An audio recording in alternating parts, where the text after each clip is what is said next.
Welcome to Chillin' 101. We hope this video helps. You start by preparing paste and the first sheets. Mix 1 cup flour with 4 cups water until smooth, then simmer briefly and cool. While it cools, lay out your newspaper pages and trim any torn edges so panels align cleanly. Once the paste is spreadable, apply a thin, even coat to the back of the paper and a light layer on the wall where the first sheet will go. Use a level as you position the first sheet so your pattern runs straight.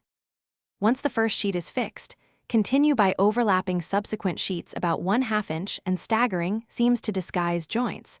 This reduces visible lines once dry. You press from the center outward using a wet sponge and a plastic smoothing tool to remove air and excess paste. Make long, consistent strokes so bubbles and wrinkles are pushed out. When seams are aligned, immediately trim the top and bottom with a sharp blade against a straight edge. To finish, wipe off any paste residue with a damp sponge and let the wall dry for about 24 hours.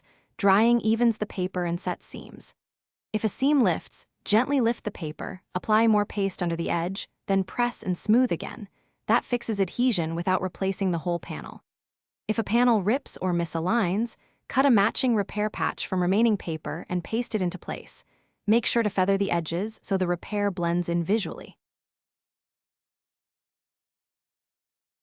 Thanks for watching. Consider subscribing if we helped you.